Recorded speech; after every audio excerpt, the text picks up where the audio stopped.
Hello दोस्तों, mission government job के official YouTube channel पे आप सबका स्वागत है।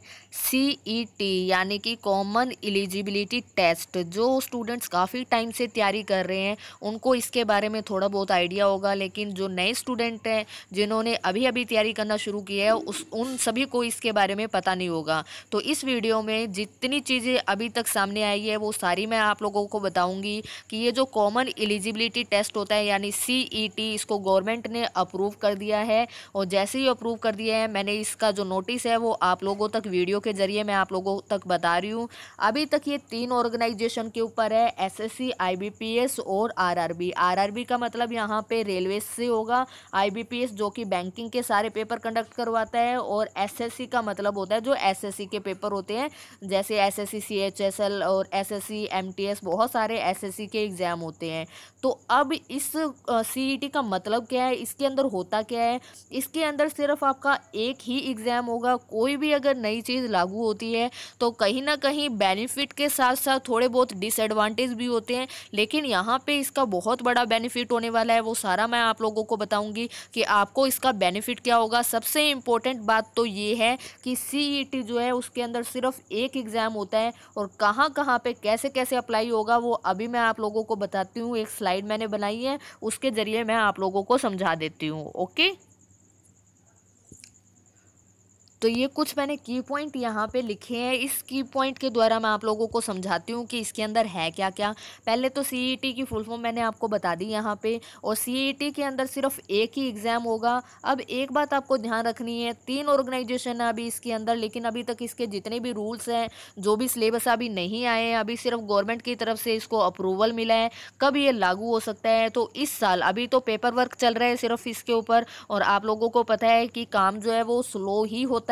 तो सीईटी के ऊपर जो ये पैटर्न है, जो सीईटी एग्ज़ाम है, ये कब से लागू होगा? तो 2020 में तो पॉसिबल नहीं है, लेकिन कहीं ना कहीं 2021 के अंदर जितने भी एग्ज़ाम होंगे उनके ऊपर ये एप्लीकेबल होना चाहिए, यानी होगा। जहाँ तक जो नियम इन्होंने बताए हैं उस हिसाब से जो आपके अभी पेपर है, चाहे वो आपका आईबीपीएस, आरआरबी पीओ हो, क्लर्क हो, या फिर आरआरबी पीओ हो, तो जितने भी अभी एग्ज़ाम है वो सारे आपके जो नॉर्मल आप पीछे एग्ज़ाम देते आ रहे हो वैसे ही होंगे जैसे होते आ रहे हैं। लेकिन 2021 के अंदर जिन जिन जिन एग्ज़ाम्स का कैलेंडर नहीं आया हुआ उनके ऊपर जो ये सीईटी है ये अप्लाई होगा। ठीक है, अब कौन सी ऑर्गेनाइजेशन करवाएगी ये वाला एग्ज़ाम? तो एनआरए नामक एक ऑर्गेनाइजेशन है, वो ये सीईटी एग्ज़ाम जो है कॉमन एलिजिबिलिटी टेस्ट वो कंडक्ट करवाएगी।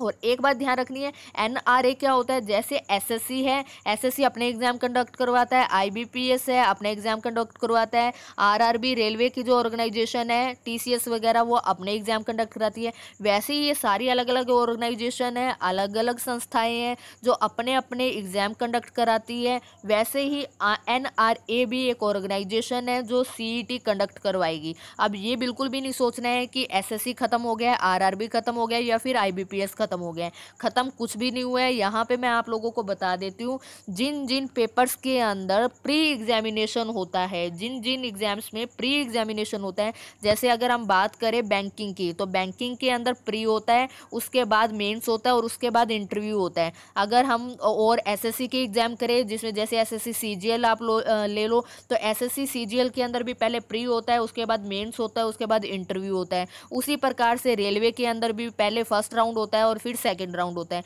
तो जिन एग्जामिनेशन में भी पहले प्री होता है और उसके बाद मेंस होता है, तो जो ये प्री एग्जाम है इसके लिए एक ही टेस्ट होगा, कॉमन एलिजिबिलिटी टेस्ट होगा। यानी यहाँ पे आप लोग एक बात समझिए, जैसे कि मान लो आपने एसएससी का पेपर देना है, और एसएससी के सीजीएल के अंदर प्री का पेपर है, आपने वहाँ पे प्री का पेपर दिया। मान लो आपका जो प्री है वो अमृतसर हो रहा है, वहाँ आप गए, आपने प्री का पेपर दिया। उसके बाद कई ऐसे बच्चे होते हैं जो बैंकिंग, एसएससी और रेलवे तीनों के फॉर्म भरते हैं। आईबीपीएस एक साल में कई सारे एग्जाम्स निकालता है, IBPS PO clerk, RRB PO clerk, SBI PO clerk भी निकलते हैं। उन सबके भी प्री होते हैं, तो पहले प्री देने के लिए जाना पड़ता है। मान लो एक साल में 8 एग्जाम होते हैं, तो 8 एग्जाम एग्जाम्स के प्री एग्जाम अलग होते हैं, उसके बाद मेंस होता है और फिर इंटरव्यू होता है, जिसमें भी है पीओ लेवल की पोस्ट में इंटरव्यू होता है। अब क्या होगा, चाहे एसएससी का प्री है, चाहे आईबीपीएस का प्री है, चाहे रेलवे का प्री है, जो ये प्री एग्जाम जहाँ भी होने हैं वहाँ पे अब एक ही टेस्ट लिया जाएगा। उस टेस्ट का नाम क्या होगा, सीईटी होगा, और ये लेगा कौन, एनआरए लेगा, ठीक है। अब उसके बाद जो मेंस लेने की जिम्मेदारी है वो उसी ऑर्गेनाइजेशन पे है जो पहले से थी। जैसे एसएससी के पास जो मेंस होता है सीजीएल में, वो मेंस एसएससी अपने हिसाब से ही लेगी, ये क्राइटेरिया सिर्फ प्री एग्जामिनेशन के लिए। उसी प्रकार से आईबीपीएस में जो मेंस होता है वो आईबीपीएस ही डिसाइड करेगी, और रेलवेज के अंदर रेलवे ही डिसाइड करेगा। यहाँ पर सिर्फ प्री एग्जाम को हटाकर कॉमन एलिजिबिलिटी टेस्ट लागू किया जाएगा। 2021 में हम इसको प्रोबेबिलिटी ले सकते हैं कि 2021 के अंदर ये लागू हो जाएगा। अभी तक इसमें 3 ऑर्गेनाइजेशन है। जब इसकी फुल डिटेल आएगी तो उसके अंदर पता चलेगा कि क्या क्या रूल्स बनाए गए हैं। और एक बात आपने ध्यान रखनी है इसके अंदर, अगर एक बार आपने अच्छे से मेहनत कर ली इसके ऊपर, और सबसे इम्पोर्टेंट बात ये है कि 1 साल में ये 2 बार होगा, ठीक है। अभी ये पूरी तरीके से डिफाइन नहीं है, लेकिन फिर भी ये 2 बार तो 1 साल के अंदर होगा ही। अब मान लो पहली बार आपने सीईटी दे दिया और 100 में से आपके नंबर आ गए 80 नंबर आ गए, ठीक है। अब उसके बाद बैंकिंग अलग से डिसाइड करेगा कि उसकी जो मिनिमम कट ऑफ है या जो कट ऑफ रहेगी मेंस के लिए वो क्या होनी चाहिए, एसएससी के लिए क्या होनी चाहिए, और आरआरबी के लिए क्या होनी चाहिए, ठीक है। मान लीजिए आपने एक ही बार पेपर दिया और बैंकिंग ने जो आईबीपीएस है उसने डिसाइड किया है कि हमारी कट ऑफ 76 रहेगी, लेकिन अगर एसएससी ने ये डिसाइड कर दिया कि हमारी जो कट ऑफ है वो 82 रहेगी, तो आप इसके अंदर फिर एसएससी के एग्ज़ाम नहीं दे पाओगे क्योंकि आपके नंबर 80 है। और बैंकिंग का एग्ज़ाम जितने भी होंगे वो आप सारे के सारे एग्ज़ाम दे पाओगे, ठीक है। अगर अब आप लोग सोच रहे हो कि अब हम एसएससी नहीं दे पाएंगे तो हम क्या करेंगे, क्योंकि प्री एग्जाम तो खत्म कर देंगे इसके बाद, तो एक बात आपको ध्यान रखनी है कि आप जितनी बार आपका मन करे उतनी बार आप सीईटी दे सकते हो। पहली बार में आपके नंबर अच्छे नहीं आए तो दोबारा जब सीईटी होगा उसके अंदर मान लो आपने 100 में से 90 स्कोर कर लिया, तो जो आपका हाईएस्ट स्कोर होगा ना वही डिसाइड होगा, लोवेस्ट स्कोर जो है वो डिसाइड नहीं होगा, ठीक है। तो आपको अगर लगे कि आपने मेहनत कम करी है तो आप दोबारा से सीईटी दे सकते हो। एक बार अच्छा स्कोर अगर आपका आ गया तो वो 3 साल तक वैलिड रहेगा। 3 साल के अंदर अंदर जितने भी एग्जाम हो, चाहे आप रेलवे की बात करो तो आप रेलवे का मेंस दे के आ सकते हो, आपको रेलवे के प्री से कोई मतलब नहीं होगा फिर, क्योंकि प्री होगा ही नहीं। फिर एसएससी का मेंस दे सकते हो और बैंकिंग का मेंस दे सकते हो। अब कई बच्चों के मन में आ रहा होगा कि सिलेबस क्या रहेगा, अभी तक सिलेबस आया नहीं है, क्योंकि बैंकिंग के सिलेबस के अंदर रीजनिंग थोड़ी हाई लेवल की होती है, एसएससी के सिलेबस के अंदर रीजनिंग थोड़ी लो लेवल की होती है, मैथ हाई होता है। तो ये आपस में म्यूचुअली डिसाइड करेंगे कि इनका सिलेबस क्या रहेगा, कैसे कट ऑफ डिसाइड होगी, क्योंकि प्री एग्जाम हटाने के बाद बहुत सारे कंपटीशन और ज़्यादा बढ़ने वाला है। यहाँ पे इसका एक डिसएडवांटेज ये है क्योंकि एक बार प्री देने के बाद जो मेंस होगा वो सभी बच्चे दे सकते हैं अगर उसके अच्छे नंबर सीईटी के अंदर आ जाते हैं। तो रेलवे, एसएससी और बैंक तीनों के मेंस आप लोग दे पाओगे यहाँ पे, ठीक है। और 3 साल तक ये वैलिड रहने वाला है और इससे मनी भी सेव होगी, बार बार अप डाउन नहीं करना पड़ेगा, जो बार बार जाने का खर्चा लगता है वो नहीं देना पड़ेगा आपको। एक ही बार अच्छे से मेहनत करिए, आपको 3 साल तक,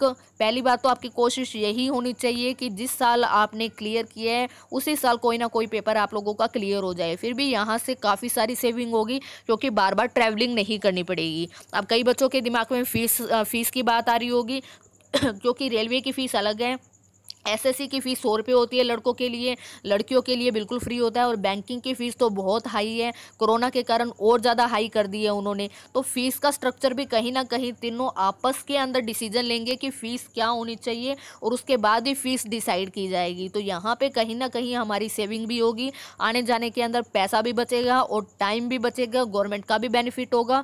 और अगर स्टूडेंट ने एक बार अच्छे से मेहनत कर ली तो उसको भी बहुत बेनिफिट होगा, बार बार आपको प्री एग्जामिनेशन नहीं देने पड़ेंगे, आप मेंस की तैयारी कर सकते हो, ठीक है। और ये अलग अलग लेवल पे होंगे, ये मत सोचना कि कोई 10th लेवल का एग्जाम है तो उसके अंदर जो सीईटी होगा वो 10th लेवल का ही होगा। अगर +2 लेवल पे है तो सीईटी +2 लेवल पे होगा, और ग्रेजुएशन लेवल पे है जैसे बैंकिंग के होते हैं तो सीईटी में जो सिलेबस आएगा वो ग्रेजुएशन लेवल का ही आएगा, ठीक है। तो ये हमारे कुछ एक की पॉइंट थे, इसका बेनिफिट ही हमारा होगा ज़्यादा से ज़्यादा, कुछ एक डिसएडवांटेज होगी हमारे लिए इसकी, लेकिन ज़्यादा से ज़्यादा बेनिफिट ही होगा दूंगा। अभी आप लोगों के पास जो एग्ज़ाम्स है आप लोग उनकी तैयारी करिए, क्योंकि पता नहीं इसके अंदर कौन कौन से रूल्स आएंगे। जो एज क्राइटेरिया रहेगा वो बैंकिंग में अलग होता है, एसएससी में अलग होता है, रेलवेज में अलग होता है। तो कितनी एज रिलैक्सेशन मिलेगी, एससी एसटी ओबीसी को क्या क्या एज रहने वाली है, वो सारा कुछ जब रूल्स आएंगे तो उसमें मैं आप लोगों को बताऊंगी। तो अभी आपके जितने भी एग्जाम्स हैं आप उनकी अच्छे से तैयारी करिए। जिनका कैलेंडर ऑलरेडी आया हुआ है वो पहले के ही रूल्स के अकॉर्डिंग होंगे, नए रूल्स के अकॉर्डिंग नहीं होंगे। लेकिन आगे 2021 में जो एग्ज़ाम होंगे वो सीईटी बेस के ऊपर ही होंगे। ठीक है, तो ये हमारी आज की वीडियो थी। अगर आप लोगों को वीडियो पसंद आई है तो प्लीज़ वीडियो को शेयर ज़रूर करना। Thank you.